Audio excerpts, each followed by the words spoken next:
big jobs report coming up. Obviously, this comes on the back of a better than expected PCE report.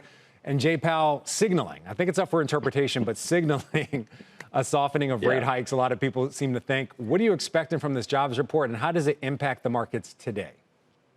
So we're in the camp that it's 200,000, but the risk is to the downside. We are seeing a slowdown in the jobs market. However, the context here is the jobs market is very, very healthy.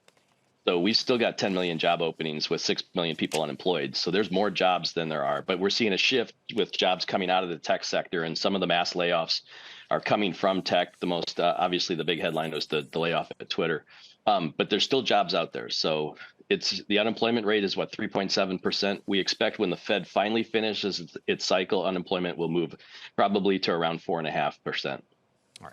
So not only do we have this month a Fed meeting, but we have a CPI report before the Fed meeting, which may be some tea leaves for what everybody's going to be, I guess, trading on. What are you expecting from that CPI report, and does that actually impact the Fed's decision? Well, okay, so I think the answer is yes and no. The context for this is the Fed was behind the curve. So the Fed had to move quickly to adjust short-term interest rates, and they did so this year by shifting rates higher by 300 basis points. So they're not quite to their parity rate. We think parity is probably 4.5% at the Fed funds rate, but they've got some room now to digest, and they've put this narrative in the market is we can take a little bit more of a wait-and-see attitude and slow down the aggressive push higher because they've caught up. But we expect, if you go back to 1970s, the cycle from 1970 to 1975, the Fed did just enough to get inflation under control, but they never really broke the back of inflation until the second period in the 70s. We think that's what this Fed's going to do. So earlier in the show, we were talking about the decline in bond yields. What we've seen over the last few weeks, especially since November the 9th. Yeah, thank you. Wow, it's pretty big. It is. Even that spread between the 2-year and the 10-year is starting to close a bit. So I don't know if that lessens our recession concerns or what. But how does this shape your thoughts about the bond market and portfolio investing when it comes to bonds? So we've been hustling to extend duration in our bond portfolios. This has been a wonderful buying opportunity for fixed income investors because we can finally get income into a portfolio without taking excessive risk, in credit quality or duration.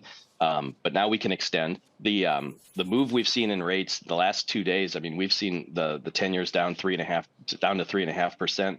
That's a big move from 30 days ago. Triple B credit is a 60 basis point move over the last 30 days, both in credit tightening, spread tightening, and in the decline in interest rates in the 10-year. All right, great. You got a couple of stock picks too. I want to start with one that I have the most questions about.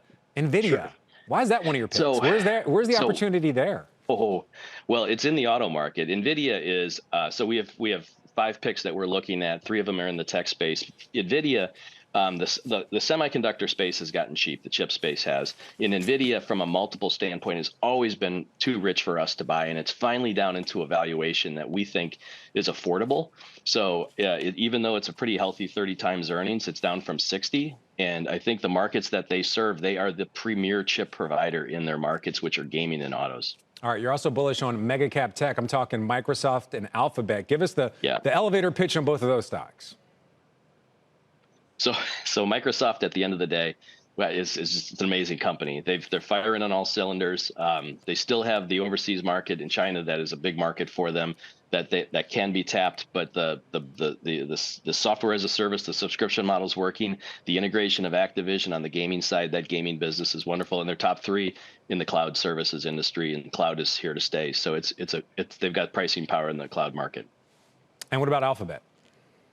Alphabet, the advertising model is going to slow with a decline in the and that's a valuation play. But it's a great company, but we think valuation is moving into a very affordable area. It's when we get down to 12 to 14 times forward earnings, they've got some litigation issues that they're working through in Europe. But at the end of the day, it's a great model, and they've got the premier platform on the web. So. And again, it's also one of the themes we have is in the cloud space, and they're one of the top on the cloud in the cloud space.